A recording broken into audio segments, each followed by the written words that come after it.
मुझे सस्पेंड होने का डर नहीं है। देखिए जो सच है वो बाबा जी सामने लेके आएंगे। अगर मैं गलत हूँ तो मुझे सस्पेंड कर दिया, छेड़छाड़ की जाएगी, गंदे शब्द बोले जाएंगे। क्यों नहीं लड़ेंगे? हम लड़ेंगे, हमारी जान रहे या जाए, मैं लड़ूंगी तो लड़ूंगी। इसलिए मैंने सर पे कफन बांध लिया कि अब मैं इनका बर्दाश्त नहीं करूंगी। साथियों नमस्कार, वाराणसी में है और यह प्रधानमंत्री मोदी जी का संसदीय क्षेत्र है। हमारे साथ मीना कन्नौजिया जी हैं जो डिप्टी जेलर हैं। इस समय तो प्रयागराज में हो गई हैं, चली गई हैं, लेकिन इससे पहले वाराणसी में थी। इनका सीधा सा आरोप है कि जो जेल अधीक्षक हैं उमेश सिंह जी इनके साथ गलत बर्ताव करते हैं। बहुत बहुत स्वागत है आपका जी।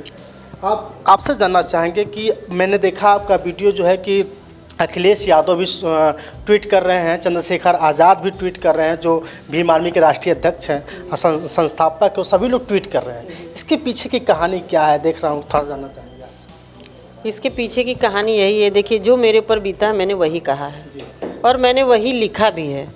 और जब मेरी किसी ने नहीं सुनी तब मैंने वो वीडियो बना के और योगी जी तक पहुँचाने की कोशिश की है और वो पहुंची भी है। आज देख रहे हैं कि वो सबके पास पहुंची है और सब लोग उस चीज़ को देख भी रहे हैं और मदद भी कर रहे हैं। जी। तो उसमें क्या हुआ था?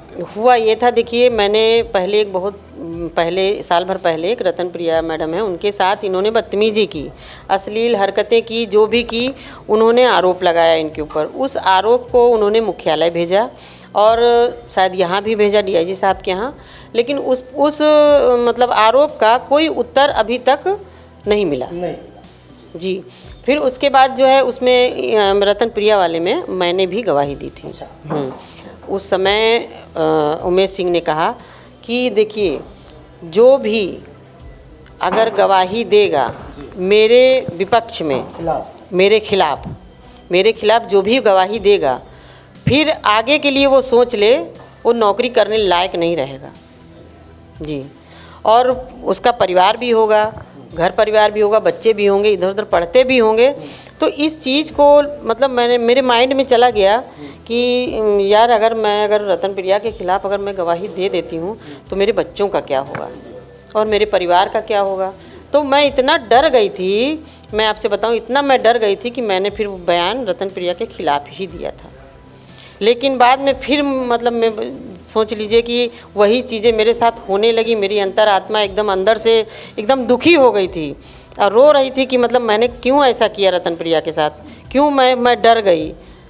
आज मैं वही सोच के आज मैं सामने आ गई हूँ कि कुछ भी हो जाए, या जान रहे या जान जाए, लेकिन मैं सामने आऊँगी ताकि हम सामने अगर आएंगे तो हमारी और आने वाली जो पीढ़ी है, जो महिलाएं हैं, जो बच्चियां हैं, पढ़ रही हैं, लिख रही हैं, जा रही हैं रास्ते में, नौकरी कर रही हैं, उनके साथ ये बात ना हो। ऐसे अधिकारी ना नियुक्त किए जाएं जो महिला के साथ गंदी हरकतें करें और उनको देख के गंदे कमेंट करें और चाहें कि वो हमारे साथ बैठें, उठें या हमारे साथ जाएं या हम जो कहें वहाँ पे बैठें।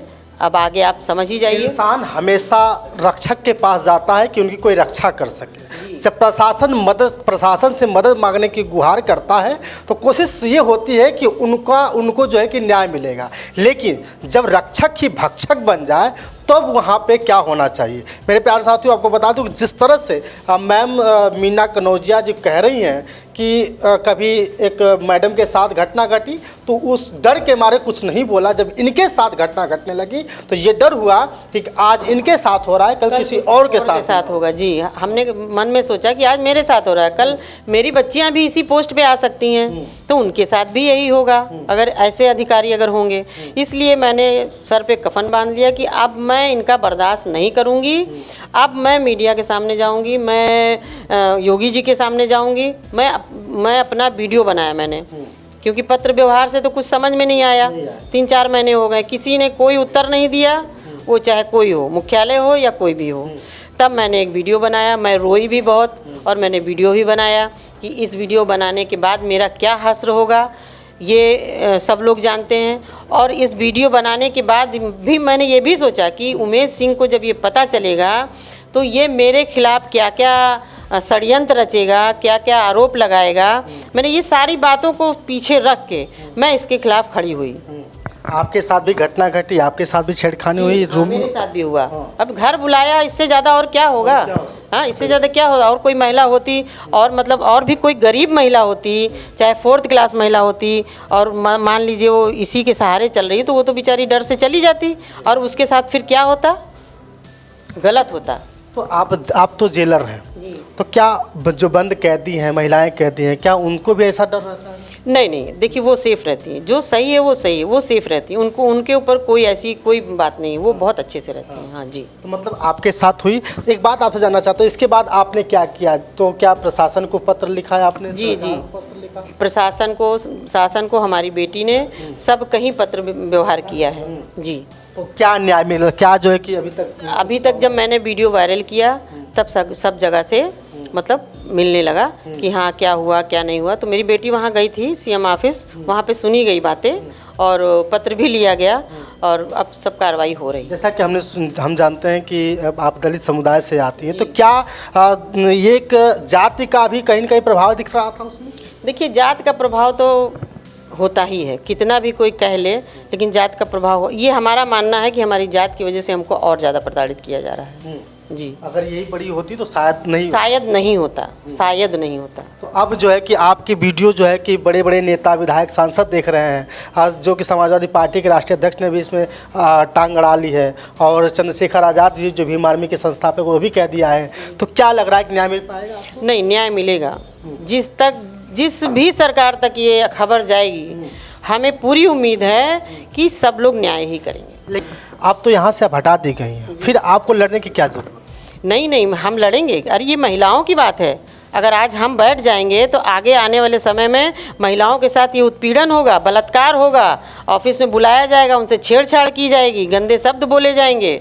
क्यों नहीं लड़ेंगे? हम लड़ेंगे, हमारी जान रहे या जाए। मैं लड़ूंगी तो लड़ूंगी। परिवार भी डर है? परिवार, हमें अपने परिवार का डर है कि मेरे बच्चों के साथ कुछ ना हो जाए, मेरे पति के साथ कुछ ना हो जाए, मेरे साथ कुछ ना हो जाए, मुझे डर है, लेकिन फिर भी मैं लड़ूंगी, मैं लड़ूंगी। हाँ, क्योंकि देश आज़ाद हुआ था तब भी कुछ लोग ही शहीद हुए थे, तो मैं उसी को सोच के लड़ूंगी कि मैं भी शहीद हो जाऊं, लेकिन आने वाले समय में हमारी महिलाओं के साथ ये बलात्कार, शोषण और ये बुला के गंदी गंदी बातें, ऑफिस में बुला के उल्टा सीधा वो करना, ये नहीं होने देंगे हम। सस्पेंड होने का डर नहीं है? मुझे सस्पेंड होने का डर नहीं है। देखिए, जो सच है वो बाबा जी सामने लेके आएंगे। अगर मैं गलत हूँ तो मुझे सस्पेंड कर दिया जाए। अगर सरकार उस डिप्टी जेलर को, उस जेलर को, अधीक्षक को जो है कि सस्पेंड कर दे, तो आप लोग खुश हो जाएंगे? देखिए, नहीं, सस्पेंड कर देंगे, ठीक है। उनको सस्पेंड करने के साथ साथ ये महिलाओं की जो मैंने आवाज़ उठाई है, इसका भी बाबा जी ध्यान देंगे, और उनको देना चाहिए कि ऐसे अधिकारी, ऐसे रक्षक को भक्षक ना बनाएं कि जो महिला अंदर घुट के मर जाए, उनको वो पकड़ लें, उनको वो छू लें। बहुत से हादसे ऐसे होते हैं जो महिलाएं कह नहीं पाती हैं। तो आपको बता दूं कि अभी हम वाराणसी में थे। मोदी जी का ये संसदीय क्षेत्र है, जहां बेटी बचाओ बेटी पढ़ाओ का अभियान शुरू, कि हम बेटियों के साथ न्याय करेंगे। वहीं एक डिप्टी जेलर के साथ ऐसी अमानवीय घटना घटती है जो लगातार सोशल मीडिया पर अपनी बात कह रही है। लेकिन क्या दलितों के साथ, क्या महिलाओं के साथ ऐसे ही होता रहेगा? ये सरकार को जवाब देना होगा। और जो जिला अधीक्षक हैं उमेश सिंह के साथ क्या होना चाहिएगा, ज़रूर बताइएगा, और वीडियो को शेयर करिए। बहुत बहुत धन्यवाद, शुक्रिया।